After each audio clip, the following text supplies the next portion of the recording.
The story of tea had once been one of peace, a drink that united the world. But by the 1800s, that same leaf would ignite a war that reshaped empires.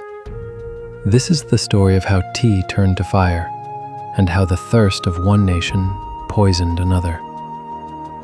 For centuries, China ruled the tea trade. Europe's nobility couldn't live without it. But there was a problem. China wanted nothing from Britain in return.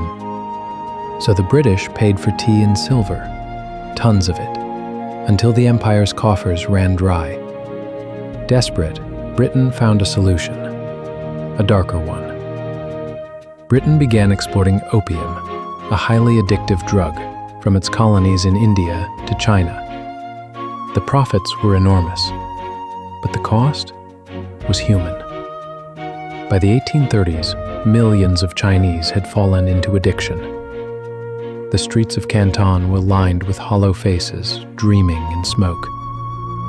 China's emperor demanded an end to it, and in 1839 he appointed one man to stop it, Commissioner Lin Zexu.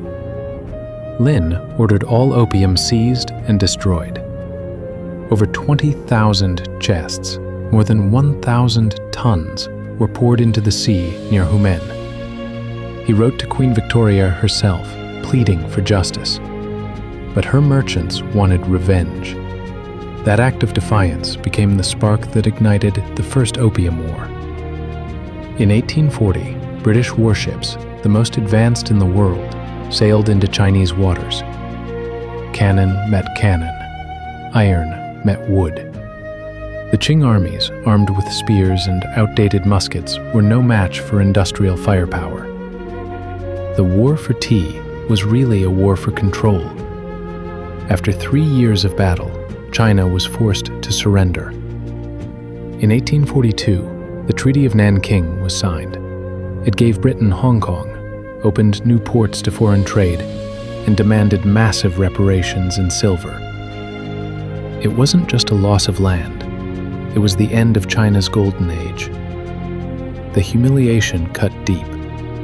China had once been the world's center of civilization. Now it was carved open by foreign powers. And tea, once the symbol of harmony, had become the symbol of exploitation.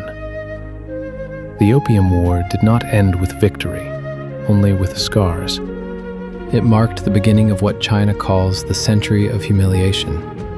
Yet from those ashes, the nation would one day rise again. Tea survived too, not as a weapon, but as a reminder that what begins as peace can be corrupted, and that every cup holds history.